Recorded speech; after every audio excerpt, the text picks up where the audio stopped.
Hacia fines de 1976, el plan económico de la dictadura encabezada por Videla parece exitoso. El gasto público es contenido gracias al derrumbe de los salarios y se logra un importante superávit comercial. Espera un momento.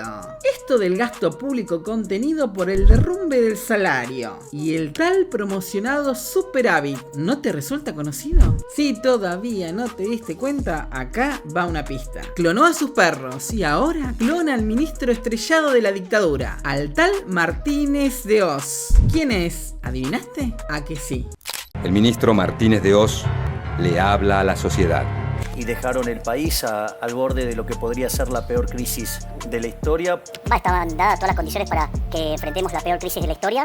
Sí, nos equivocamos en la presentación, pero es que son tan iguales que adivina qué. ¡Oh, casualidad! Él también decía que recibió al país en una de las peores crisis de la historia. Escucha. Me corresponde asumir la responsabilidad del Ministerio de Economía de la Nación en el curso de una de las peores crisis económicas que ha padecido nuestro país. Quizás la peor. Clonados. Y esto no es nada comparado con lo que sigue. Así que si querés anticipar cada jugada y descubrir cómo termina esta historia, quédate hasta el final. Porque además es impresionante ver cómo estos ni siquiera tienen la imaginación para cambiar el repertorio. Mira.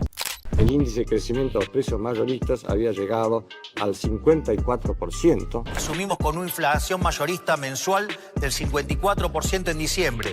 Lo cual anualizado implica un nivel de 17.000% anual. Que en términos anualizados implicaba 17.000% anual. Vos escuchás los discursos de Martínez de Oz y son exactamente iguales que... Era un ministro de Economía de la dictadura. Exactamente. Fuerte, bueno, pero digamos, el modelo es el mismo. Sí, tal cual. Mira. El programa económico anunciado el 2 de abril de 1976 estaba basado en tres pilares fundamentales. De manera que había que reducir el Estado. Esa cruzada empieza por reducir el tamaño del Estado a su mínimo indispensable. Ello ha comprendido 5 grandes cursos de acción. El primero es la reducción del déficit. Nosotros estamos haciendo una reducción del déficit fiscal con un proceso de saneamiento. El denominado Programa de Recuperación, Saneamiento y Expansión de la Economía apunta a reducir el déficit fiscal y controlar la inflación. Pero las medidas de tinte neoliberal terminarán provocando la destrucción del Estado industrialista. La industria argentina sufrió una caída del 11% en los primeros 2 meses del año por la caída del consumo tras la devaluación del peso al inicio del gobierno de Javier Milei. Los despidos, las suspensiones de personal, los recortes de horas extra y los retiros voluntarios se multiplican en las multinacionales automotrices, pero también en las industrias textil y alimentaria. La industria argentina vive tiempos dramáticos. Las ramas más afectadas son la textil, la metalmecánica y la de electrodomésticos. Una caída fenomenal, metalmecánica 30%, caucho 30%, textiles 32%, tremendo. Tremenda caída en todos los sectores. Fíjate que no da ninguno positivo. Ninguno. Primero vamos a eliminar el impuesto país y después le van a seguir las retenciones para que el campo sea totalmente libre. Se eliminan las retenciones a la exportación de productos agropecuarios. El país deja de recaudar millones de dólares en impuestos. También se promueve la reducción de aranceles a las importaciones. El gobierno de Javier Milei ha eliminado controles aduaneros para facilitar la importación y así elevar la competencia y bajar los precios. Según Martínez de Oz, la industria argentina se verá favorecida por la competencia internacional. En el fondo, si queremos ponerlo en una palabra, la industria argentina necesitaba la apertura y la competencia. Vamos a abrir la economía para que las empresas competitivas sean lo más competitivas posible. Pero es bueno que tengan conciencia que es imposible cambiar la realidad haciendo las mismas cosas. Claro, tal cual. Y por eso, Peluca, tenés el boleto picado. Por vos mismo. Sos un plagiador serial. No se te ocurrió una sola idea nueva. Hasta el punto y la coma copiaste. Y si haces las mismas cosas, adivina qué va a pasar. Espera, no es necesario adivinar, porque el final de esta historia ya está contada. Mira, escuchá con atención. Los productos extranjeros comienzan a ingresar al país sin restricción.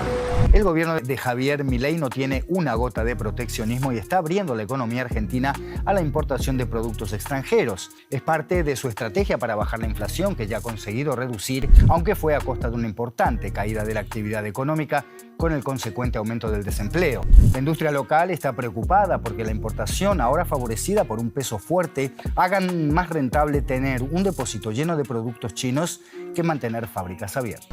En este contexto, miles de medianas y pequeñas empresas deben cerrar al no sobrevivir en las nuevas condiciones impuestas. La cantidad de empresas que ya han cerrado. 10.000 empresas cerraron desde que asumió Milei. 9.972 empresas. Es un número tremendo. ¿Vos te acordás que con Macri recordamos que cerraron aproximadamente 25.000 en 4 años? En 4 años. Vamos 10.000 en solo 8 meses. Al problema de la inflación se le suma el estancamiento de la producción industrial. Bueno, la capacidad instalada es, vos entrás a una empresa, ¿cuánto está funcionando de las máquinas? Bueno, están funcionando el 50%. Casi la mitad. ¿Bien? 55%. A la mitad. Entrás, la mitad de las máquinas están paradas. Este es el dato, como ves, desde que asumió Milei directamente, esto es diciembre, hasta la actualidad, se planchó. Sí. Uno podría decir, acá ve una L. No, además la caída es abrupta de diciembre y ya no se pudo recuperar. Y no se recupera. El plan económico del gobierno de facto comienza a implementarse. Una de las principales decisiones es eliminar los controles de precios. Así, el mercado se encargará de fijar el valor de los productos sin intervención del Estado. Nosotros creemos que los precios tienen que ser libres. Si vos mirás el famoso megadecreto, una de las cosas que hay, eliminamos los monitoreos de precios, eliminamos la ley de abastecimiento, eliminamos la ley de góndola. Entonces, los artículos de primera necesidad aumentan. Si quieren una explicación literalmente con peras y manzanas, también la tienen. 1 kilo de cebolla antes de asumir Milei costaba 350 pesos y en agosto pasado ya hubo que pagar 1.782. Un saco de pañales costaba 1.116 pesos antes de la toma de posesión y en agosto superan los 3.600 pesos. Y así con todo. Estamos observando un proceso acelerado de empobrecimiento masivo de amplios sectores de la población. Son datos, solo hay que ir a un supermercado para comprobarlo. En consecuencia, los trabajadores sienten una fuerte pérdida de su poder adquisitivo. Pero además, la dictadura decide aumentar los precios de los servicios públicos y aumenta la ganancia del sector empresarial. Vamos, que los que están contentos son los representantes de la casta que con el aumento de las tarifas pasaron a facturar el triple o más, mientras más de la mitad del país no llega a fin de mes ni puede pagar la luz, ni el gas, ni el agua. Alguien está celebrando como siempre, ¿verdad? La fiesta la podemos ver en un grupo de empresas que cotizan en la Bolsa de Buenos Aires, por ejemplo. En mayo de 1977, el gobierno de facto encabezado por Videla anuncia una serie de medidas que terminarán perjudicando a miles de ahorristas y pequeños empresarios. Se anuncia entonces la reforma del sistema financiero. Pero estamos trabajando. Apuralos a esto. Pero ¿vos te crees que la reforma del sistema financiero se hace un día para el otro? Hace 15 días que discúlpame, hace 3 semanas que no para de laburar Bausili con eso. El Estado garantiza pero no controla al sector financiero. El riesgo de perder todo es muy alto. Sin embargo, nadie parece prestar atención a eso. A los pequeños y medianos empresarios les conviene cerrar sus fábricas. Ganan más dinero con la especulación financiera que con el trabajo productivo. Mientras tanto, el valor del dólar desciende. Sí, bueno, por una jugada de Caputo también comenzó la bicicleta financiera que baja el dólar. Pero mientras los argentinos caen en la pobreza, hay grupos económicos poderosos que viven días de esplendor. Que mientras la gente no puede comer, hay gente que está ganando mucho dinero. El banco, la banca, JP Morgan, te está diciendo está bien, te voy a dar un riesgo país cada vez más bajo porque me estás garantizando que le vas a pagar a los acreedores financieros aunque se muera la gente de hambre, aunque el salario se vaya a la mierda, aunque la ciudadanía esté en una crisis sin retorno, aunque la producción se caiga, aunque la capacidad instalada esté cada vez peor. Se aprovechan de las reformas impuestas por el Estado y se dedican a la especulación utilizando una operación que se conoce popularmente como bicicleta financiera. Toman créditos en dólares en el exterior, ingresan el dinero en la Argentina cambiándolo a pesos y luego lo colocan en un plazo fijo con altas tasas de interés. Finalmente, vuelven a sacar el dinero del país y cancelan el crédito en el exterior. Este tipo de operaciones permite alcanzar ganancias del 150%. Con un simple movimiento de dinero se genera un negocio altamente lucrativo. Pero el que paga la fiesta especulativa es el Estado. Este debe endeudarse para poder conseguir los dólares que terminan llevándose grupos que no producen ni dejan nada en el país. Ese dinero lo debemos todos los argentinos.